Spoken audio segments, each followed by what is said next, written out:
Hello everyone, welcome to Deep Journal channel.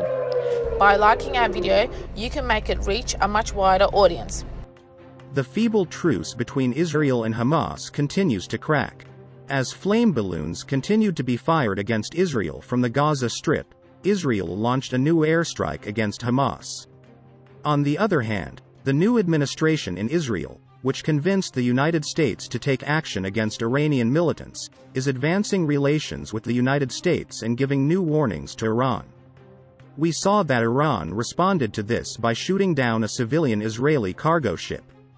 Still, it is premature to think that with such attacks, Israel will abandon its war against the Iranian-backed militias. Because it was claimed that Israel had carried out airstrikes long before the Iranian-backed militants in Iraq, where the United States could begin to launch new attacks. So what is known about Israel's new airstrike? What warnings did the US and Israel give Iran? Let's start to examine the details together. A Hamas weapon production facility and rocket launch site were struck, the military says, hours after a fire broke out in Israel's south caused by explosive-laden balloons sent from the Strip. Israel struck a Hamas post in Gaza on Saturday night, the Israeli military said, after incendiary balloons sent into Israel from the Strip earlier that day started a brush fire in southern Israel. The Israeli military said its jets struck a weapon production facility and a rocket launch site. Palestinian reports had said that Israeli planes struck a Hamas training compound south of Gaza City. The strikes were carried out in response to the repeated launches of explosive-laden balloons into Israeli territory, the military said. On Saturday evening, Israel's firefighting and rescue service said that they managed to extinguish a blaze in the Eshkol Regional Council, which was caused by incendiary balloons flown across the border from Gaza. Early Friday morning, Israel struck a Hamas weapon manufacturing site in Gaza in response to the launch of explosive-laden balloons from the enclave into Israeli territory. 4 fires broke out on Thursday across the Eshkol Regional Council near the Gaza border due to incendiary balloons from Gaza, according to the Israel Fire and Rescue Commission. 2 weeks ago, about 20 fires broke out in Israeli territory near the Gaza Strip from incendiary balloons launched from the enclave. In response, Israeli fighter jets attacked Hamas military compounds in Gaza. Delegations from Israel and Hamas are currently in Cairo for indirect talks under Egyptian mediation on the return of 2 Israeli civilians and the bodies of 2 Israeli soldiers killed in 2014. Sources from Hamas, which controls the Gaza Strip, confirmed that the Islamist organization sent a delegation to Cairo at the invitation of the Egyptian intelligence services. The sources said that no progress or breakthrough have been achieved so far. Hamas, which is holding Israeli civilians Avera Mengistu and Hisham al-Sayed and the bodies of soldiers Oren Shal and Hadar Goldin, is apparently interested in separating the negotiations for the return of the 4 from the humanitarian issues involving the reconstruction of Gaza. On the other hand, pressure on Iran continues after the airstrikes by Israel and the USA. Biden told Rivlin I, directed last night's airstrikes, targeting sites used by Iranian-backed militia groups responsible for recent attacks on U.S. personnel in Iraq. Prime Minister Naftali Bennett in the U.S. issued veiled threats against Iran on Wednesday from Jerusalem and New York. The State of Israel will always defend itself, by itself, against any external threat, Prime Minister Naftali Bennett said at a special memorial ceremony for the founder of political Zionism Theodor Herzl, at the military cemetery in Jerusalem named in his honor. Israel won't let its hands be tied when it comes to ensuring our security. We will act firmly, creatively and continuously, in the face of emerging threats, both from near and far, Bennett added. It was a line that hinted at potential Israeli reaction to Iran, which threatens Israel from its own territory and from its proxy forces on Israel's borders, particularly in Syria and Lebanon. It was similar in tone and style to statements issued against Iran by former Prime Minister Benjamin Netanyahu. Bennett spoke as the United Nations Security Council in New York debated Iranian compliance with the 2015 nuclear deal, signed between Tehran and 6 powers: the US, Russia, China, France, Great Britain and Germany. The deal was designed to curb Tehran's nuclear program in exchange for the suspension of international sanctions against Iran. Former U.S. President Donald Trump abandoned the pact in 2018 and reimposed harsh sanctions, prompting Tehran to start violating some of the nuclear limits in 2019.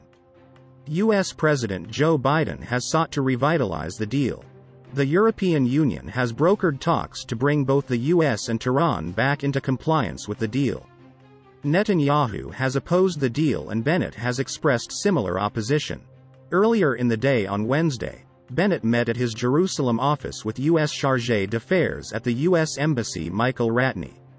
On Monday, President Reuven Rivlin met with U.S. President Joe Biden in Washington and the two men discussed Iran.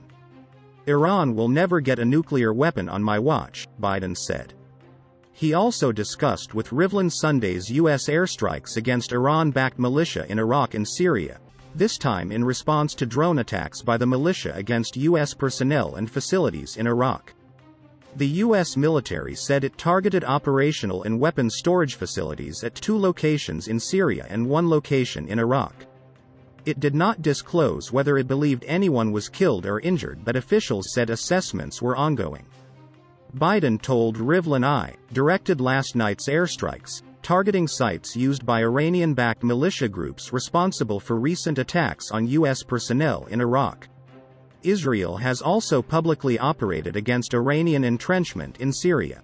The Israel Air Force has been accused of carrying out strikes against Iranian militias in Iraq in the past.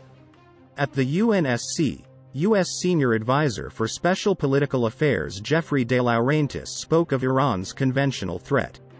Iran's support for terrorism threatens U.S. forces, diplomatic personnel, and our partners in the region and elsewhere.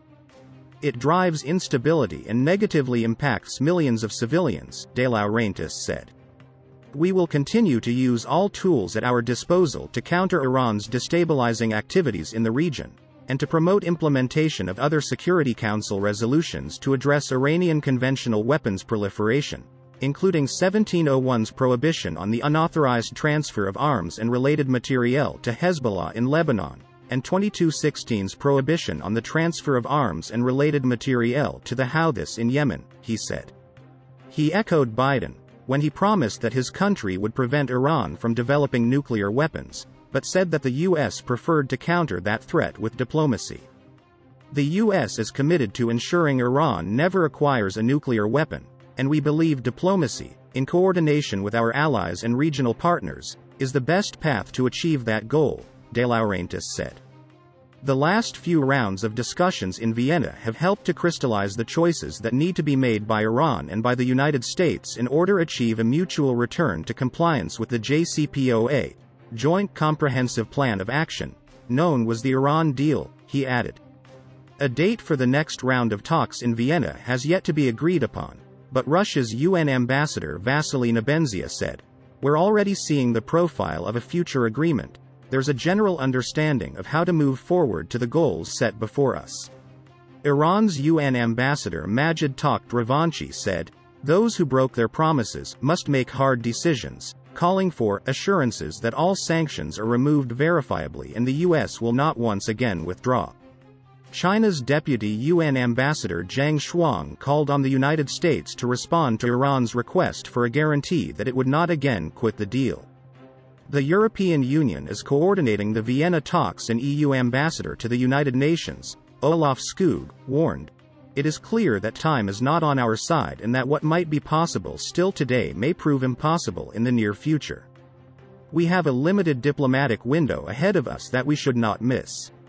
Prior to the meeting, UN Secretary-General Antonio Guterres appealed to the Biden's administration to lift or waive all sanctions on Iran imposed by the former Trump administration.